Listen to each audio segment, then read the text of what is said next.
আসসালামু আলাইকুম রহমতুল্লাহি ওয়া বারাকাতুহু। কেমন আছেন সবাই? নিশ্চয়ই ভালো আছেন।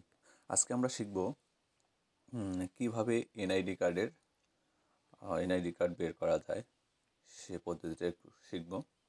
আমরা শুরুতেই প্লে স্টোরে যাব, মানে আমরা যে কম্পিউটারে এনআইডি কার্ড ভেরিফাইড করব, তারপর আমরা কিভাবে এনআইডি কার্ড বের করব। প্রথম আমরা প্লে স্টোরে যাব। প্লে স্টোরে গিয়ে এনআইডি লিখব, এনআইডি ওয়ালেট। চলে আসছে এনআইডি ওয়ালেট। আমরা দেখতে পাচ্ছেন এনআইডি ওয়ালেট। এইটা আমার ফোনে ডাউনলোড করা আছে এবং আমার কম্পিউটারে ডাউনলোড করা আছে জন্য আমাকে ডাউনলোড করা লাগতেছে না।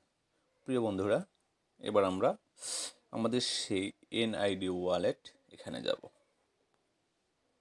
এনআইডি ওয়ালেট, একটু ওয়েট, এনআইডি ওয়ালেট এখানে আমরা গেলাম।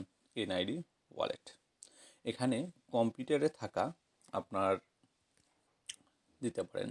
কম্পিউটারে থাকা যে কিউআর কোডটি আছে এখানে আপনি স্ক্যান করতে পারেন। যখন আপনি স্ক্যান করবেন তখন দেখতে পাবেন এবং ওই ব্যক্তির, যারা আইডি কার্ড বের করবেন ওই ব্যক্তির নড়াচড়ার মাধ্যমে, মুখ নড়াচড়ার মাধ্যমে, চোখ নড়াচড়া করার মাধ্যমে আপনি এনআই কার্ডটা পেয়ে যাবেন। ধন্যবাদ। ভিডিওটি ভালো লাগলে শেয়ার করুন অবশ্যই, এবং কোনো সমস্যার সম্ভাবনা থাকলে আমাদের কমেন্ট বক্সে জানিয়ে দিন। ধন্যবাদ।